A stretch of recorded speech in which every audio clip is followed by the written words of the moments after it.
Ek wil gou vir al die Jesus liefhebbers en die wat graag die hele idee van Jesus in die Ou Testament bevraagteken. Ek het vir julle 'n oulike video. Arend Botha het vir my 'n baie oulike video gestuur en ek het 'n bietjie na dit gaan kyk en is baie interessant. En ek wil julle wys wat sê die skrif. Nou ja, hier kyk nou 'n bietjie na hierdie versie. Nou hierdie is uit die tweede laaste boek van die Bybel, Judas, en hy het ons nou net een hoofstuk. En daar staan, maar ek wil julle daaraan herinner, al weet julle dit nou eenmaal, dat die Here, nadat hy die volk uit Egipte land gered het, daarna die wat ongelowig was omgebring het. Die vraag is, wat staan daar by Here? Dis die groot vraag. Nou die woord daar is Here, en ek sien hier in die boek van herinnering is hy vertaal met Yahweh. En in baie Bybels staan daar Lord. En in sommige Bybels staan daar Jesus. Jesus het die volk Israel uit Egipte uitgelei. So jy kry by daai versie verskillende name. En toe stuur Arend vir my hierdie video. Ek en Arend het gesamentlike liefde vir die skrif, so ons deel baie keer kennis. En kyk 'n bietjie mooi na hierdie video, en dan gaan ek vir jou die bewyse lewer uit die Ou Testament uit. Dan gaan ietsie wys in verband met Jude 5, nee? So dit gaan, I want to remind you that the Lord at one time delivered his people out of Egypt. Check nou hierso. Lord, nou gaan jy textual variante kry. Dan sê hierdie ene that Jesus first rescued the nation of Israel from Egypt. So party sê dit Jesus, party sê Lord, nee? So dit sal Kurios wees of Jesus. Maar check hierdie fragment. Dit is Jude 5, dieselfde gedeelte. En ek wil net gewys, jy sien jy daar maak hulle so streepie bo die naam. Hulle noem dit nomina sacra. So daai is Theos, is God, Christus, Jesus Christus. Dit is of hulle met die tetragrammend omgemaak het. Hulle maak 'n afkorting en dan maak hulle 'n lyn bo en sê dis 'n sacred name. Nou in Jude 5, daai stuk, kyk wat sê die gedeelte. Theos, Christus. Theos, God, Christus. God, Christus. So daai stuk sal lees, I want to remind you that the God, Christ, at one time delivered his people out of Egypt. Hierdie is 'n fragment en dit is een van ons, dit is die oudste fragment van Jude 5 vir ons.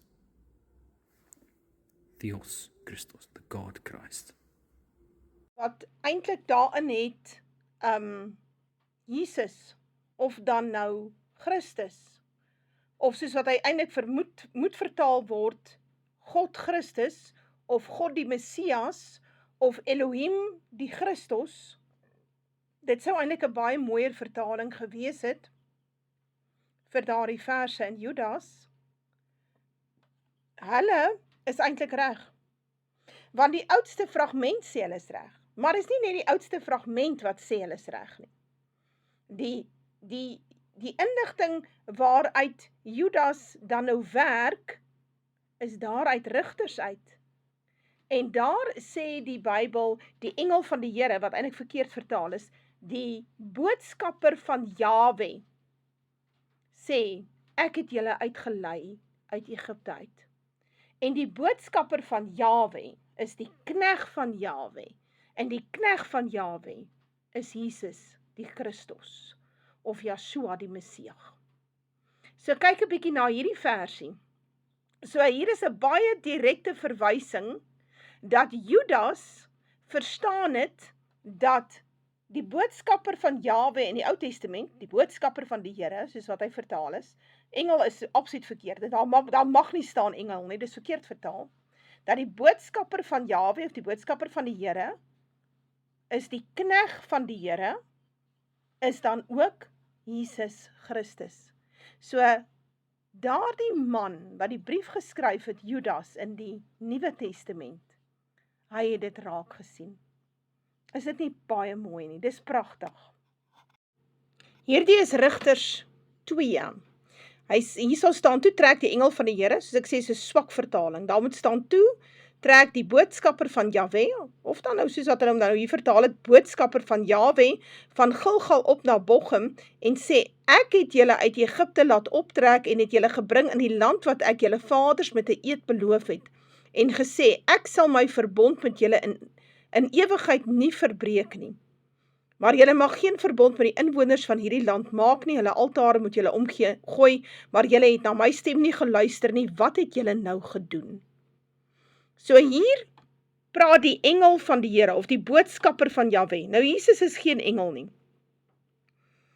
Jesus is Jahwe, die seun van Adam. Dit is wie Jesus is. Hy's Jahwe, die seun van Adam. Jahwe in die vlees. En hier is 'n duidelike bewys dat daardie stuk in Judas moet eintlik lees. God die Christus, of Elohim die Messias, of Elohim die Christus, het Israel uit Egipte laat optrek. Dit is wat daar moet staan. En nou weet ons dan ook baie duidelik dat die boodskapper van Jahwe is ook die knegt van Jahwe, is dan ook Jesus Christus. So 'n duidelike teken dat Jesus oral in die Ou Testament